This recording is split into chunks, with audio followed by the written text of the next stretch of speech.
Hello, my name is Trevor from Healing Vibrations.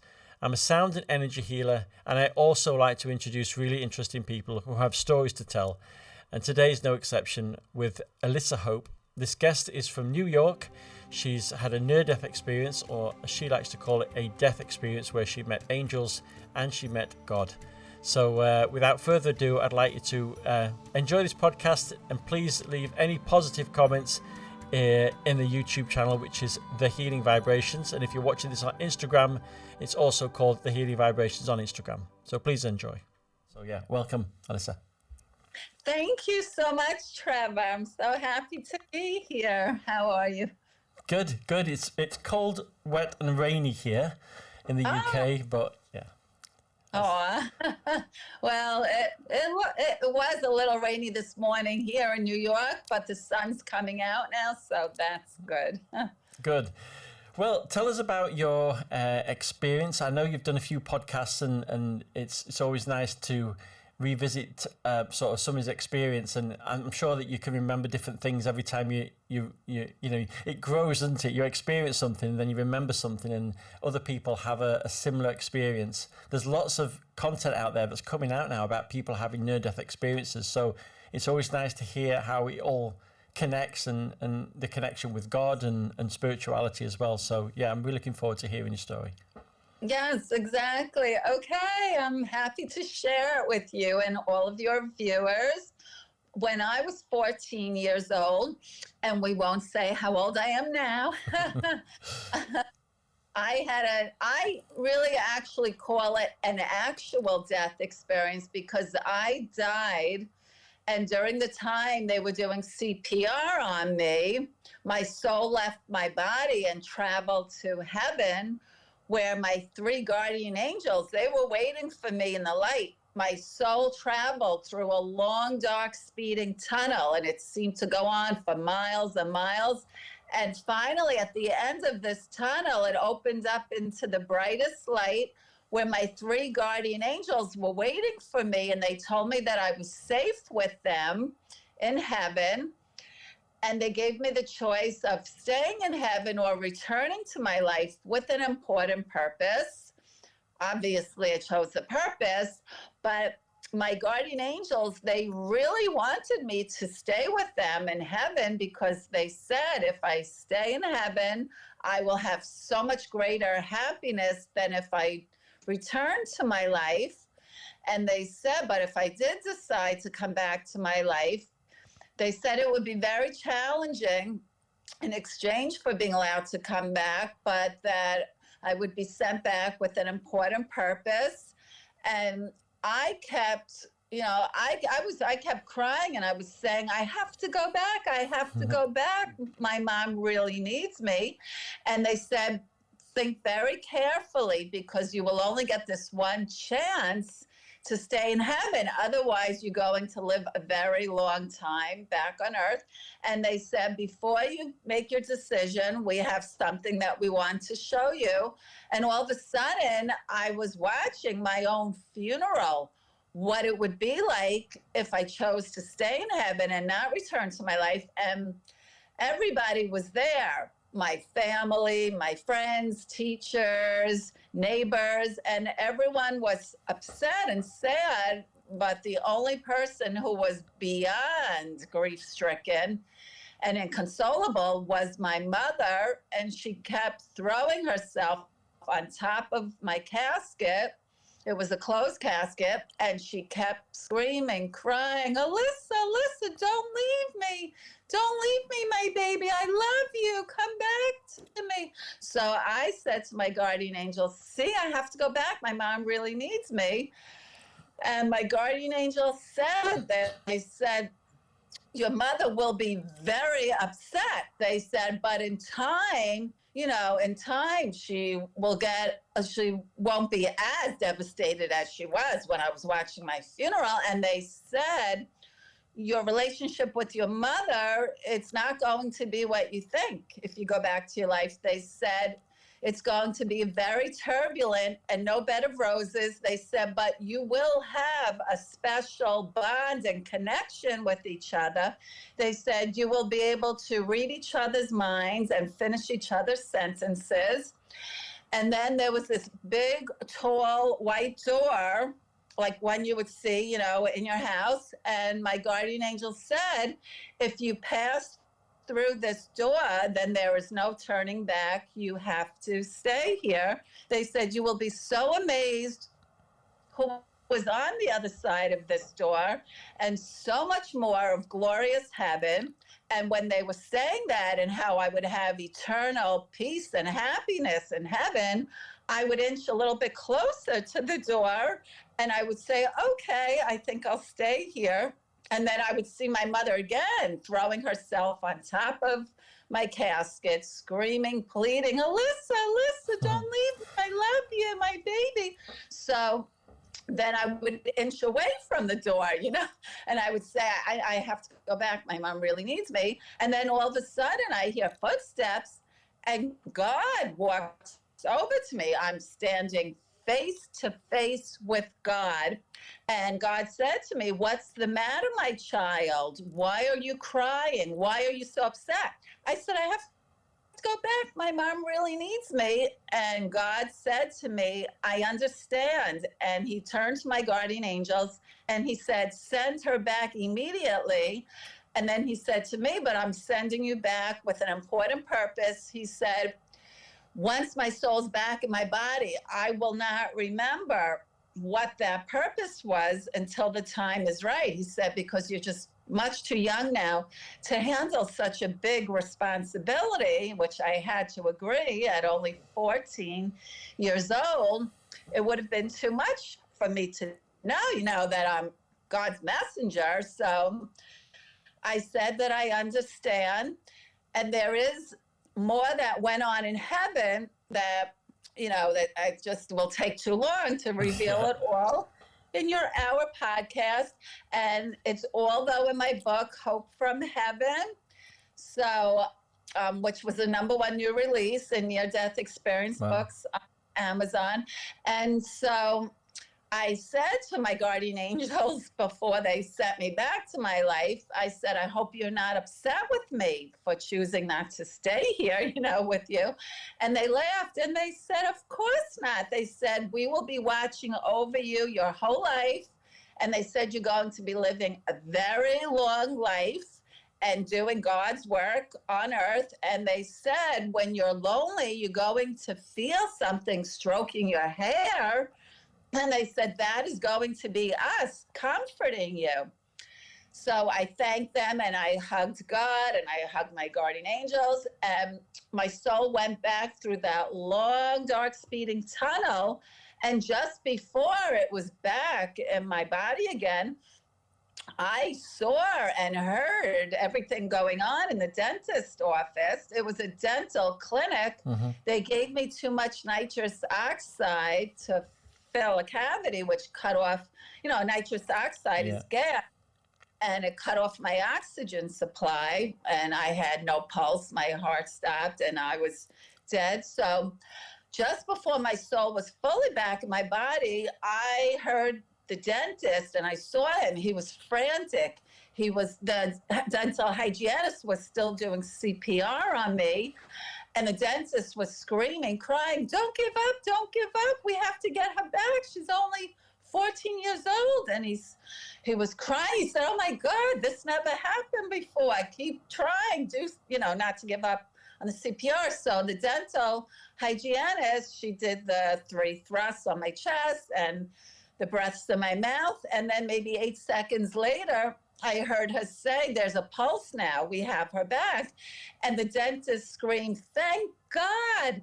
And I laughed to myself and I thought to myself, I just did thank God personally. And so I said, I was still like in a daze. And I said to the dentist, what happened? I was just in heaven. I said, I was just in heaven with God. And the dentist said, I believe it. He said, I'm sure you were. He said, you were gone. He said, something went wrong the nitrous oxide, you were gone. And he was still crying. He said, can you forgive me? Do you forgive me? And I knew it was an accident. So I said, yes. And also, I mean, I really didn't mind because it was just so amazing, you know, standing face to face with God in heaven. So he never finished filling the cavity, you know. And he told my mother, he said, I couldn't do her cavity. He said that something went wrong with the nitrous oxide. Take her home if she doesn't feel well. Take her to the emergency room. And he said that because a couple of years later on the news, my mother and I were watching the news, and it showed it's a 17-year-old girl from the Bronx. She died the same way, having too much nitrous oxide, getting a cavity filled, and they revived her too. But then when she went home, she was found dead in the morning. So, and my uncle, he was the biggest dentist in Westchester. And when I told him what happened to me, he said, I never use nitrous oxide in my practice. He said, that stuff kills people. And I said, I know it killed me, you know. So that's fascinating. And I mean, I'm sure there's a few questions there that listeners and viewers would want to ask there. Well, I personally think that moment where you had a choice, because I think life is all about choosing love or fear, and you chose selflessly. You chose that, you know, you could have gone to a nice place, and I think that was the test to go, okay, I'm actually going to go back now because I'm doing the thing that's right for everyone else. And when you think of that choice, the ramifications it's had, if you have made the other choice, the dentist would have maybe lost his career. You would have had a whole, the grief of family, and, you know, you wouldn't be having podcasts. And it's amazing how a person's decision can just have effects through that you've got no idea of, that go through time, through years later. So well done on making that decision. It's You're exactly right. And I'll also give you an example of that, is that my mother, she died last year, and, you know, we were very close. And even though, as my guardian angel said, it wouldn't be a bed of roses, you know, my mother and I, we certainly had our ups and downs since I did come back to life for her, but we still did have that special bond that I was told we would have. And we would read each other's minds and finish each other's sentences. My mom, she knew I was pregnant before I even told her. I had just come from the doctor who confirmed I was pregnant. And when I was putting the key in the door to my house, I heard my phone ringing. So I ran in and I answered it. And it was my mom calling. And she said, Elissa, I have to tell you, I had a dream last night that you're pregnant and you're going to have a girl. And sure enough, you know, I had just come from the doctor confirming that I was pregnant. And sure enough, I did have my beautiful daughter, Rafaela. So, and there's other times too, my mother would call me and tell me, you know, she had a dream, and then it actually did happen. So, you know, we did have that special connection with each other. And when my mother was on her deathbed last year, you know, I was crying. I was so upset, and I couldn't bear to see my mother suffering either. So there was a social worker there, and she knew all about my near-death experience. So she said to me, she said, your mother would not trade 1 ounce of the suffering that she's going through now for the gift that you gave her. She said, you selflessly chose to come back from heaven for her, and you gave her 42 more years of happiness with her. So as soon as she said that to me, you know, I just felt so much better. And my mother, she really could barely speak, but my mother was smiling, you know, agreeing with what the social worker was saying. So I hugged the social worker and I thanked her, you know, and it really did comfort me. And my mother gives me beautiful afterlife communication, which I'm going to be writing in a follow-up book, because it really is extraordinary.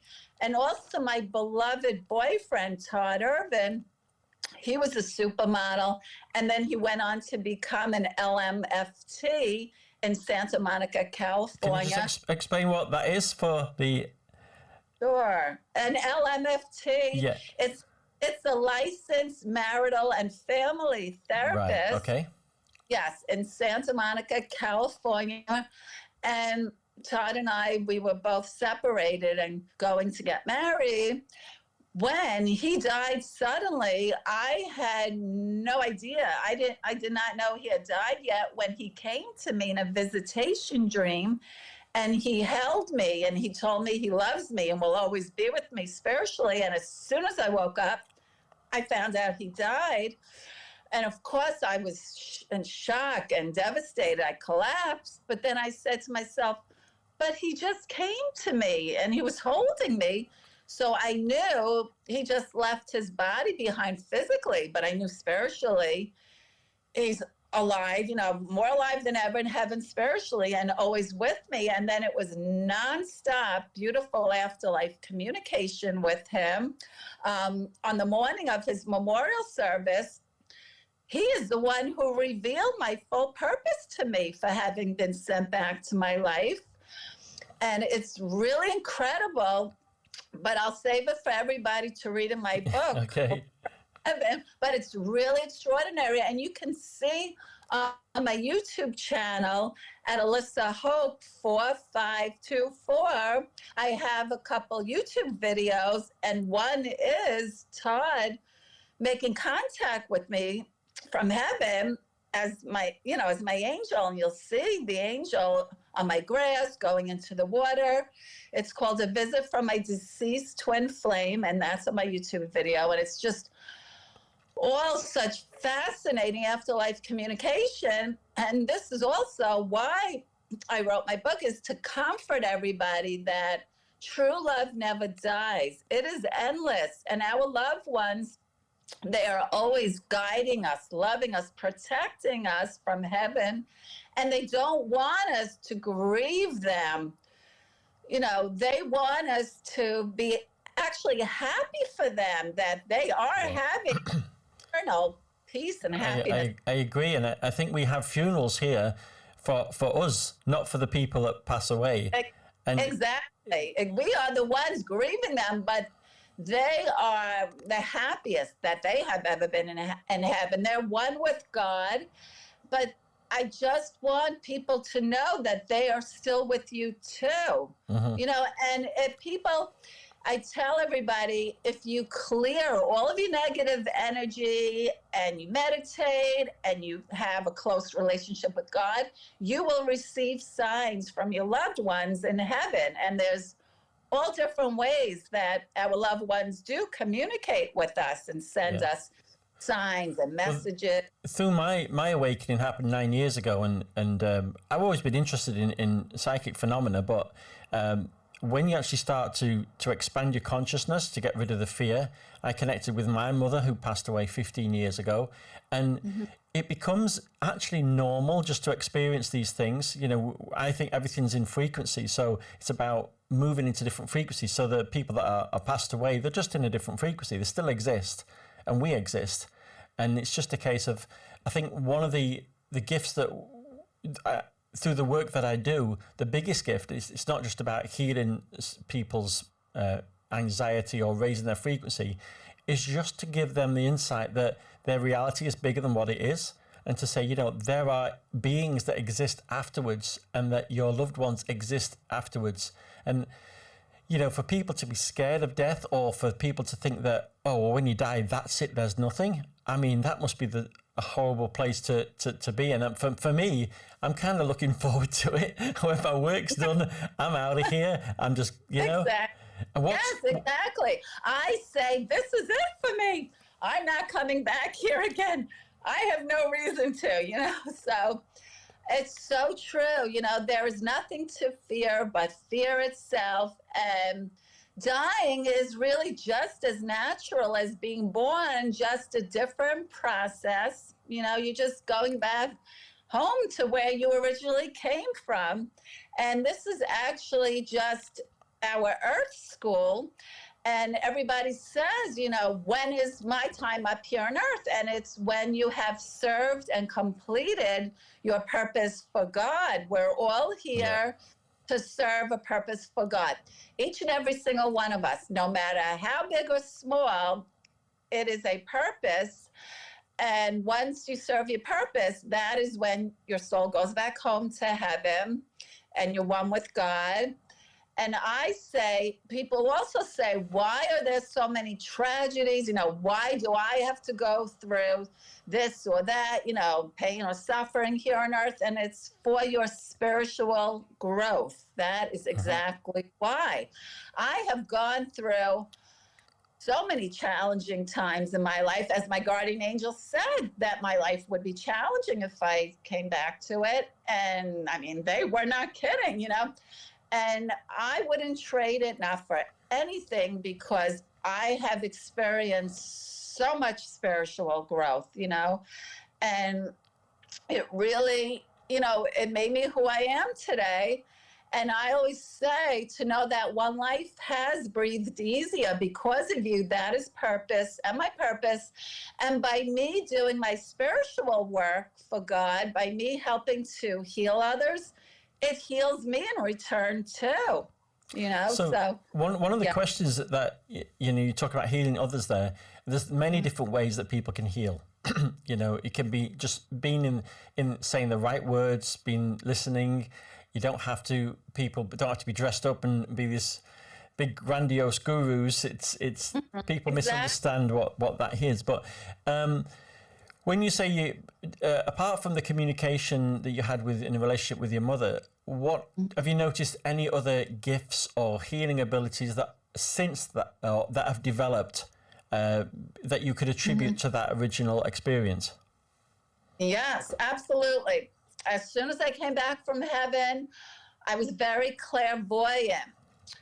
I would have dreams and visions and premonitions that would happen, and I also came back with a photographic memory. People are amazed at what I remember. And I'll give you one example. I just was walking into my kitchen one day and it just blurted right out of my mouth. I said out loud, "Oh no, Brad has cancer," and Brad is my older brother. And I actually got annoyed with myself.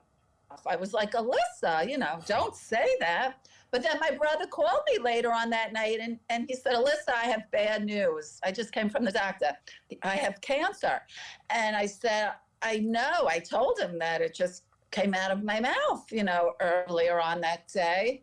But thankfully, it was thyroid cancer, which is, if you have to get cancer, it's like one of the easier ones to treat it. So thankfully, he's fine today. But I have dreams all the time. And my beloved boyfriend, Todd, and my mother, they come to me in dreams and they give me a lot of messages.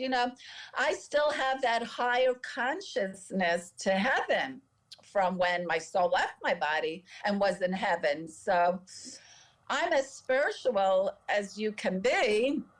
And I'm also a Pisces, which is the most spiritual sign of the zodiac. So you could imagine, how spiritual I am.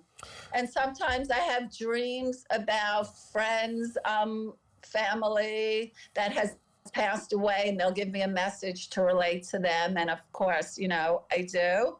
So it's all just a higher consciousness. Yeah, it absolutely. And I think there is an awakening that's happening now. Yes. It's happening very quickly. And I think certain people are, I would say, almost getting activated to deliver their message, to help raise the consciousness of this planet, whether that's through books or through speeches or, through their actions. And we can feel it. There's so many things, and it feels like everything's going wrong, but what it is just, there's an awareness that's growing where people need to understand that we're pointing out what it is that needs to change. Yes. And, I think the more people that experience these other realms and bring that information back in to here to share it with people is going to help people have a different perspective and be able to move their awareness and have less fear, really. Yes, that definitely is true. And to go back a little bit to what I was saying on the morning of my beloved boyfriend's memorial service, when I said Todd revealed my important purpose to me, I won't say, exactly how, because it's like so unbelievable, which, you'll read in my book, Hope from Heaven. But I will tell you that that purpose, he let me know that we are light workers and twin flames, that's one soul that was split into two bodies and share the same consciousness. And they're very rare because they're sent here in their last lifetime when their soul is very advanced to raise the vibration of love and energy throughout the world as light workers. So that is my full purpose, that I'm a light worker to raise the vibration of love and energy throughout the world. I didn't even know what I didn't know what twin flames were or a light worker when Todd was alive. We always referred to each other as soulmates, So then I researched it after when he let me know that we're twin flames. And as I said, you could have many soulmates, but you only have one twin flame, which is, it's actually your soul, It's the other half of your soul. And then once my time is up here again, I go back home to heaven, then Todd and my soul will merge back as one in heaven, where we will be one with God for eternity, which I'm looking forward to. Yeah, I think, fundamentally we are all one energy. We are all connected. And yeah, because we're all God's children and we're all one with God. Therefore, we really are all connected and one with each other, which is why I always tell everybody to be kind to one another. Not just your family or friends, to everybody, to hold the door open for everybody. And I always talk to everybody online at the store or the supermarket, and I'm always smiling to everybody. And everybody says to me, that I have such positive energy. And it really, it lifts their spirit too. So I think it's about also when you live in the spiritual life, or you're doing your best to. I've had conversations like this recently, where you are giving, where you are the person that holds the door open, that gives the parking space, that always is in a genuine space of help. That is taken advantage of sometimes. So I think it's always healthy to have some barriers, some boundaries where you go, actually, healthy boundaries in when you're working like this or living like this. But life can be very challenging, and I've noticed that the more spiritually advanced you become, the more it's almost like going to a gym where you think, okay, you can lift that, and the universe puts more weight on. Okay, you think you can do that? Well, we'll give you some more to lift. So there's always going to be challenges, and to try and live from the heart and be spiritual and loving, that I think that's the biggest challenge I've found with myself and other people who do this work. Well, I always choose kindness, always, and as I said, by helping to heal others, it heals me in return too. And it's good karma, but when you said about setting boundaries, it's not hard to just have a smile on your face and smile to everybody, and you'd be so surprised just what a difference that will make, because maybe that person is going through something really difficult, and that smile can really just lift their spirit. And how does that work in New York? Because I've been to New York. I love it. It's so vibrant. It's where life is happening. I know some New Yorkers are rude, right? Not this one. Good.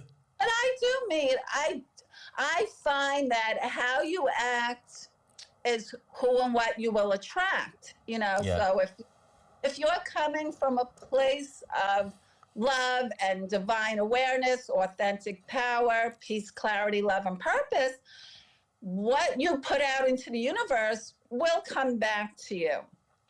So that's, how I live my life. And for me, it's all about giving back, because I did have this just incredible, encounter coming face to face with God, our Heavenly Father, creator of the universe. So for me, I just want to give back to God, and just by doing good deeds, I try and do something kind for someone else every single day. Me, I'm spiritual, not superficial, like it doesn't take much to make me happy, because I'm always living my life just, spiritually, and spirituality is the key to everything. It's interesting. I'm not religious at all. No, well, it's interesting how you depict God as something that's separate from yourself. And there's quite a few people say, "Oh, I met God," as if they are separate.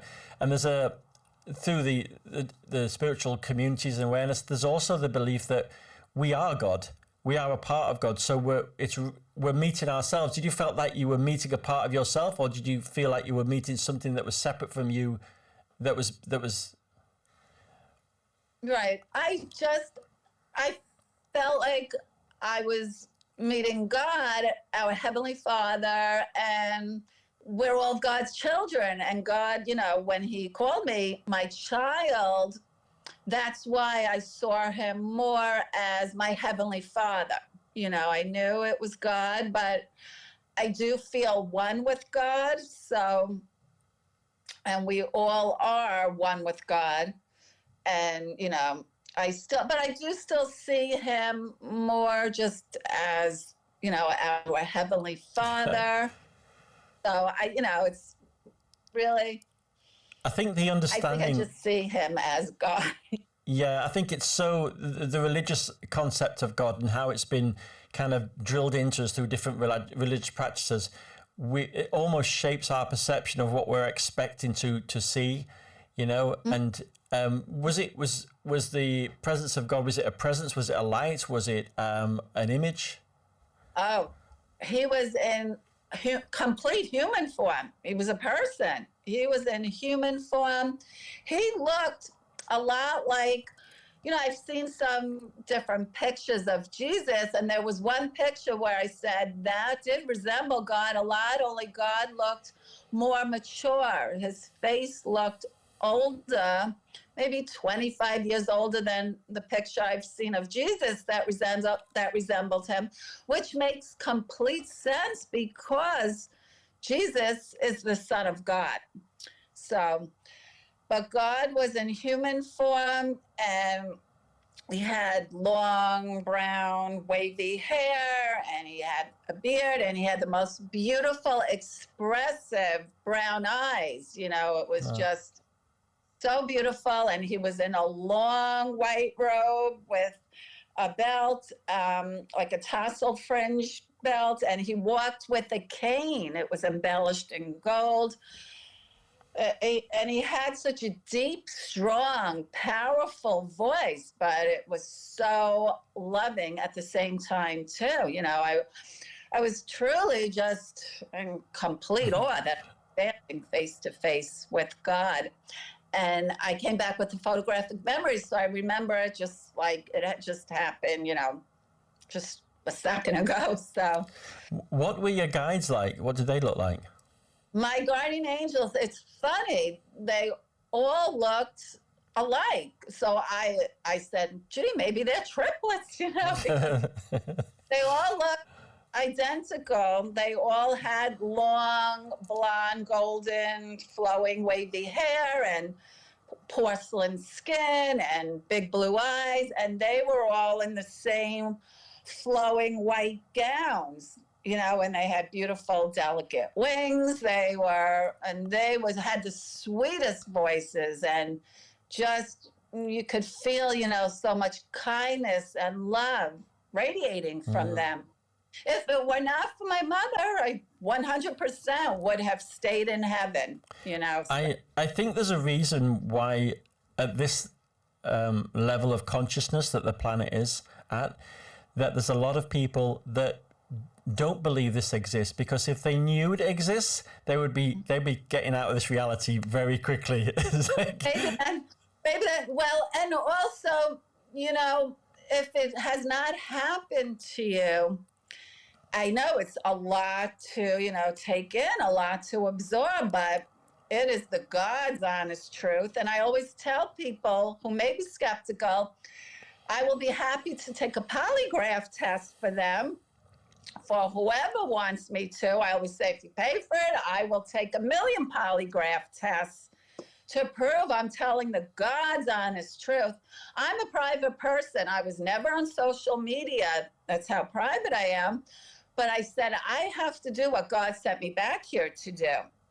So that's why I finally did write the book and get it published. And it fulfills me so much to be doing what I was sent back here to do. So the book is out there. People are reading it. Have you had contact from people who have read your experiences and thinking, well, if she can speak about it publicly, then I feel like I can connect with her and share my experience as well? Yes, I do receive, on my author website at elissahope.com, people do contact me on my contact form or my email address. And I do receive, a lot. Most of it is just a lot of just lovely messages that, they love the book and it inspired them. And maybe one or two people have shared, a similar experience.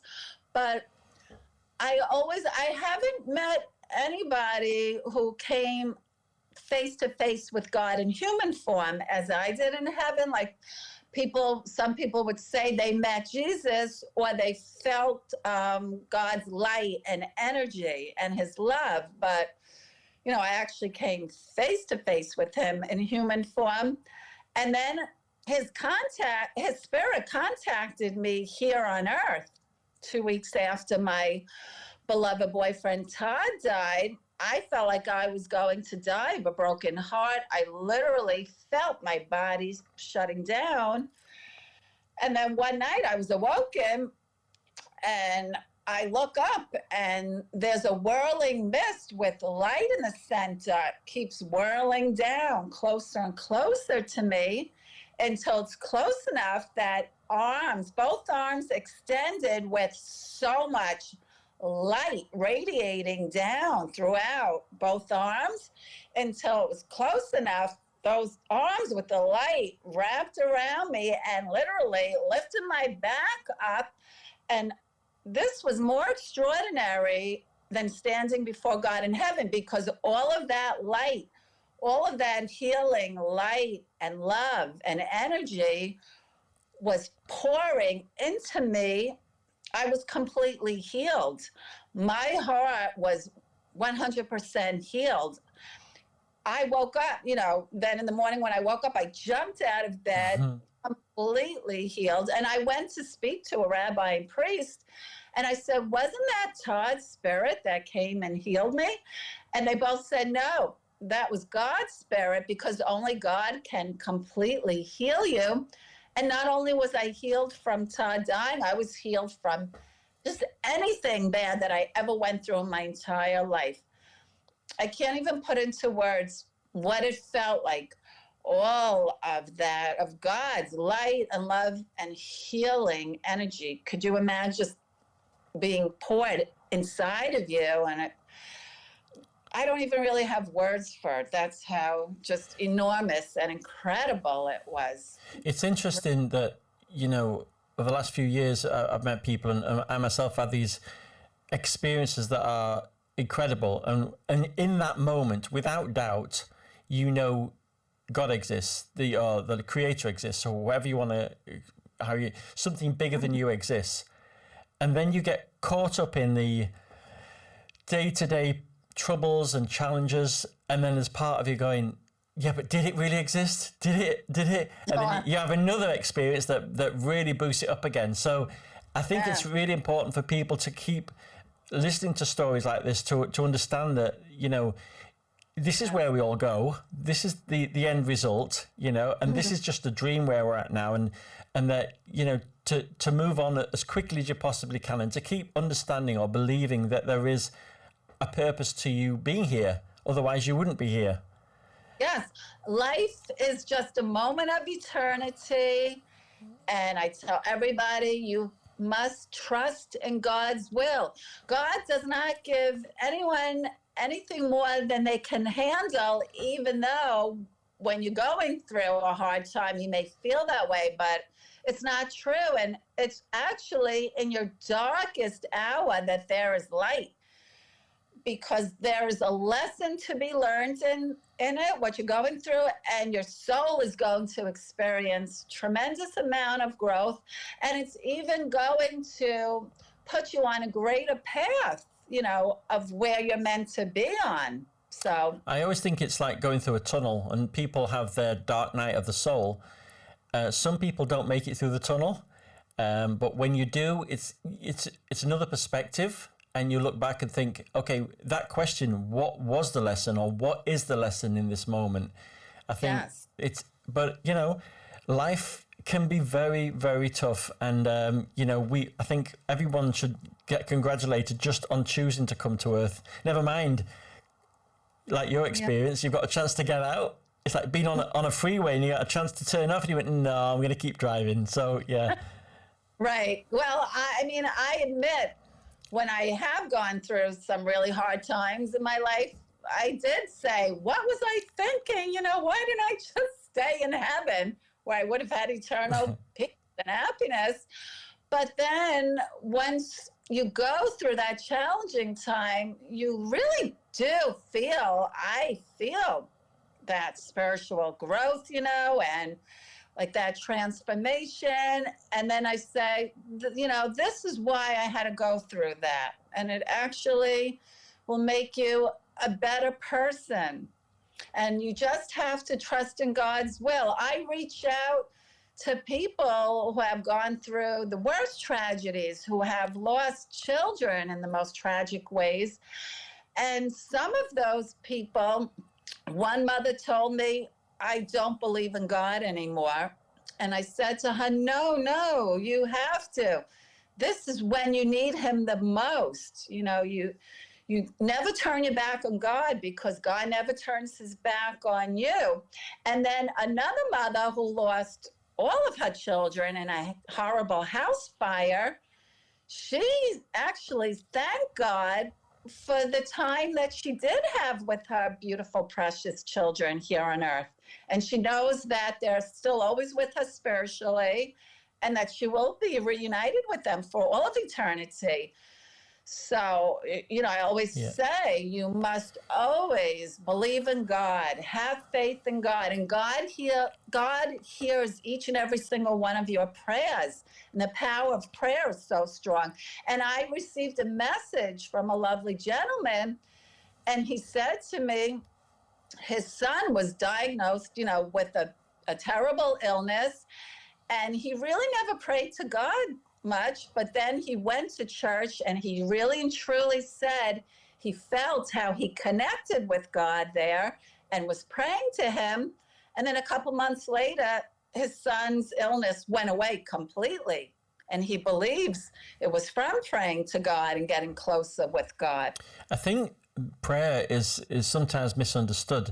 You know, if everything is energy, some people say, "Oh, I'm praying." But when there's a feeling behind it, there's an emotion behind it, and there's a reason to pray, I think that's what, like, the signal's a lot stronger.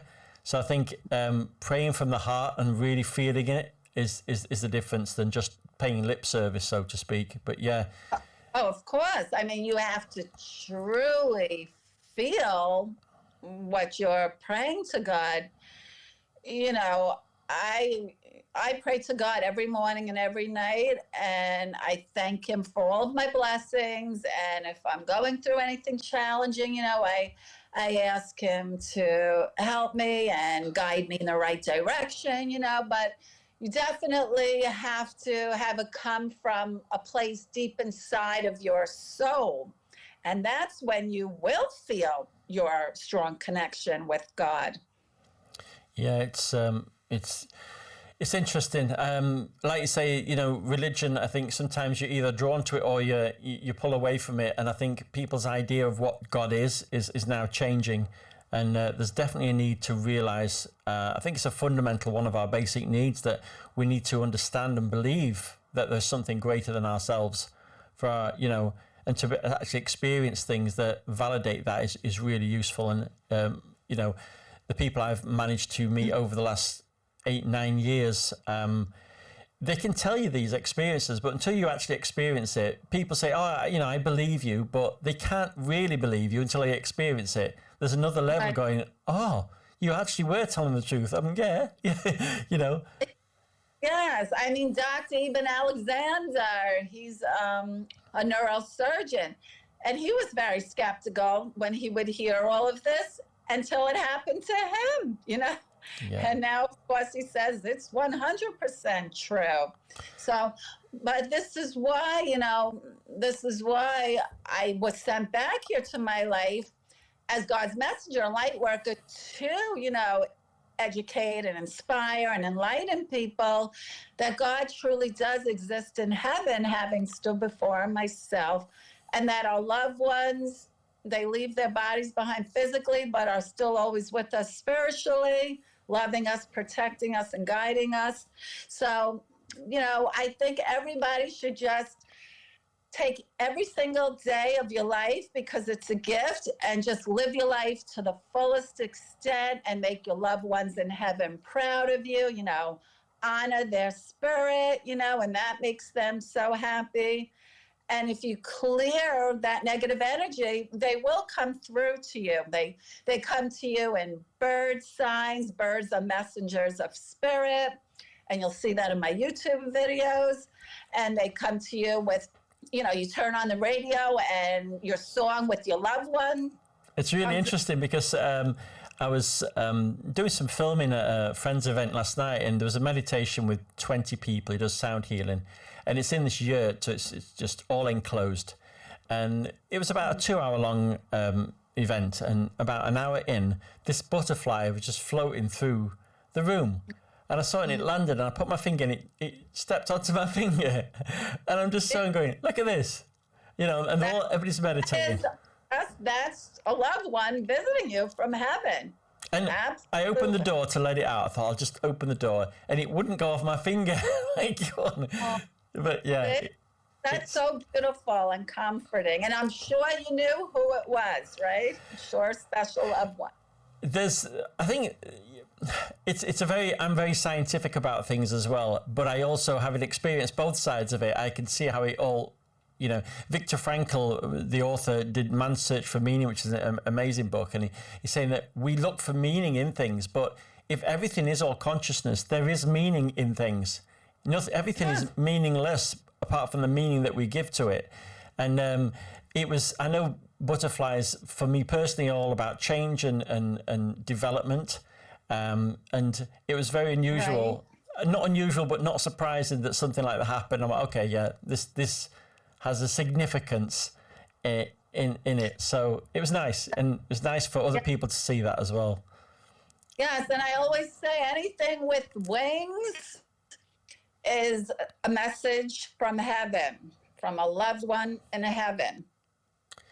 My, I always receive signs from birds all the time. I'll give you one example. When my beloved Todd passed away, so it was his birthday 7 months later, and I was just standing by the window thinking, I wish Todd was here to celebrate his birthday with him physically.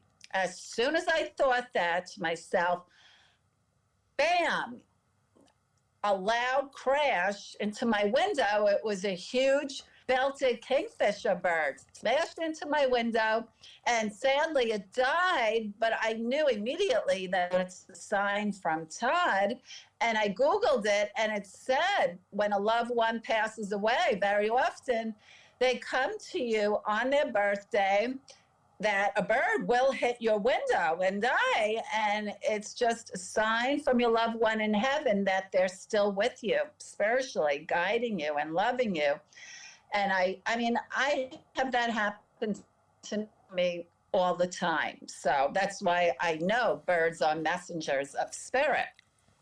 Well, I mean, the last few years have been quite incredible. I mean, as I say now, all bets are off. I mean, you know, you've got the Pentagon saying UFOs exist and aliens exist, all the things that people thought didn't exist, and now you've got authorities saying, well, actually, they might do. And that's, for me, whether they do or they don't, I think they do, but I think just for people to go, actually, well, if that exists, then maybe this exists.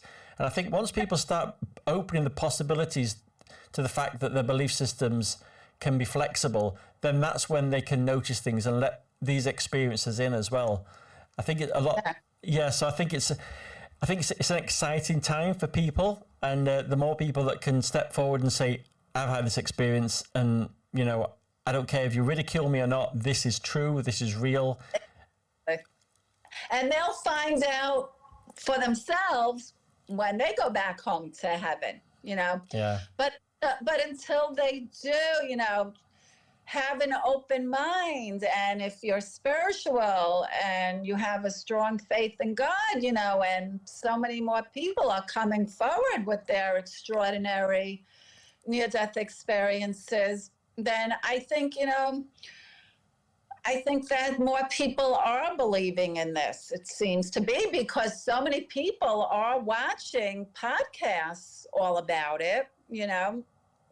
There's millions of views on different podcasts and all that. So I think it's really, you know, a great time now for this. And scientists now are coming forward too to say, you know, it is true that all of this is true. So I think it's just a really good time now for this, you know. Years ago, when it first happened to me, I didn't tell anybody. I just told my best friend, Amy, the day that it happened. But then I didn't tell anybody else. I didn't even really open up about it to my mother until we saw that on the news a couple of years later with that 17-year-old girl, that the same thing happened to her. Because at the time, you know, I didn't even know that this happened to anybody else, you know? So I just wanted to go on living my life as a normal teenager, you know?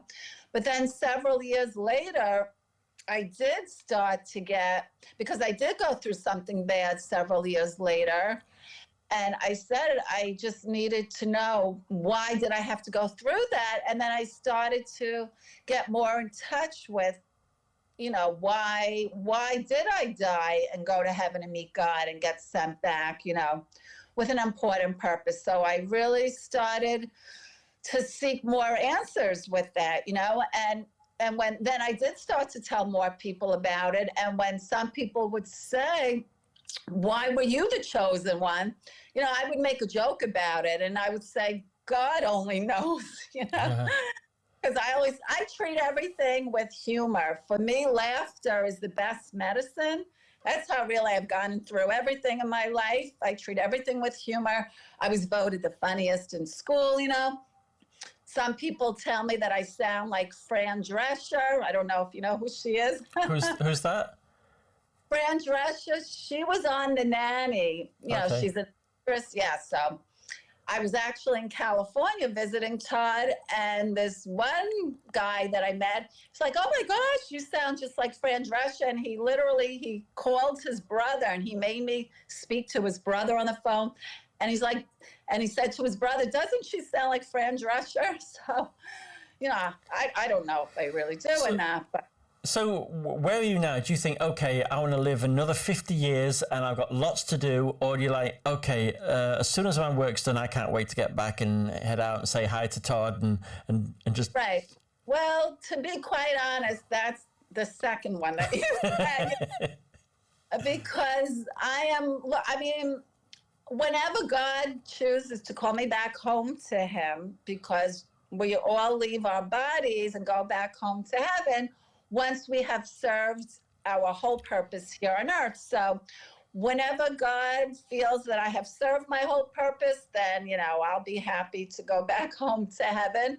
But I do live each day of my life to the fullest extent. And, I'm a vegetarian and I swim practically every single day. I have an indoor swimming pool. So I really keep working on myself, body, mind, and spirit, to keep my spirits up too, because it is a hard time to be in the world today. There's just so much going on, so much unnecessary, senseless violence, and it's not an easy time to be in the world. And with COVID, so many people have lost loved ones, so you really need to keep your spirit up. So I tell everybody, take a little time out for yourself each day.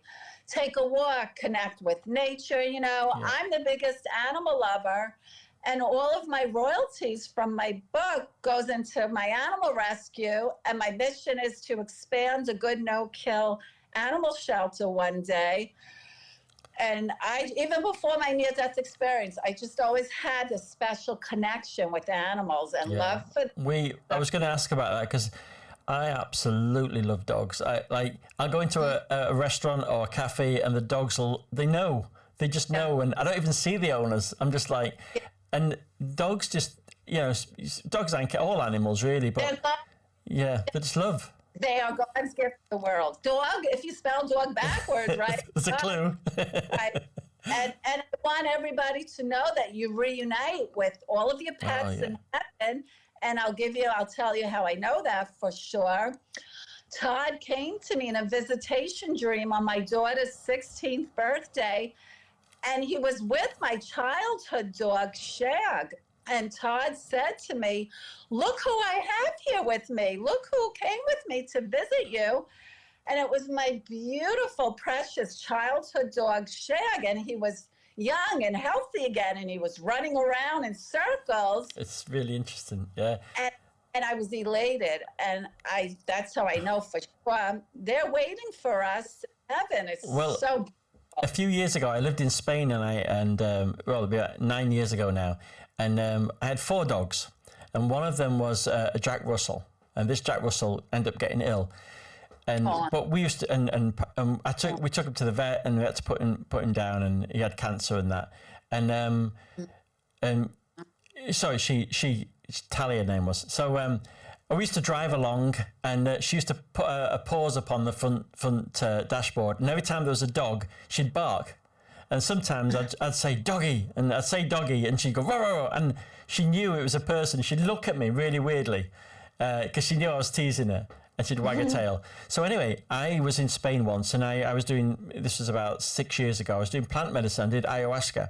So I was in this really altered state, and we'd finished all the ceremony. I'd come out, we'd been doing healing sessions, and I was on my own, and I'm just sat there, and I could still feel I was still in these high vibrational states, and I did something. I just shifted, and I looked, and the dog was there at my feet, running around my feet in circles, wagging its tail like this, and I went, and I did something else, and I was back in this reality.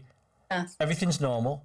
Did that, and I was back, shifting my consciousness, and I was back.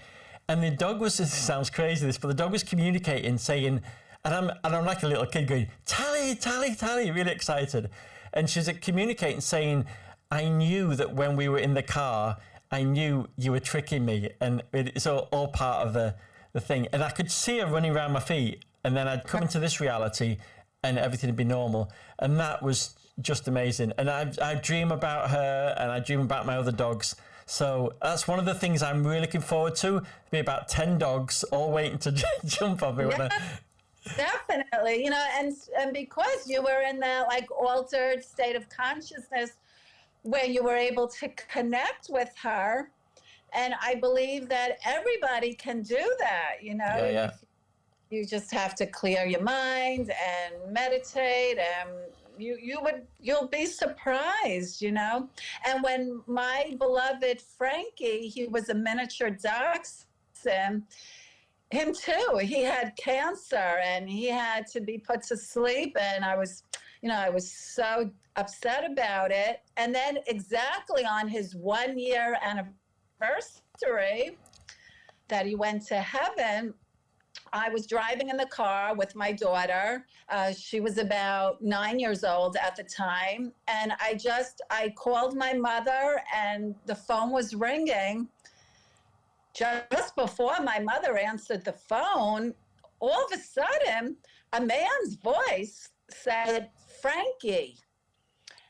And I said to my daughter, I said, "Did you hear that? What did they just say?" And my daughter said, "Frankie," because I wanted to make sure what I was hearing.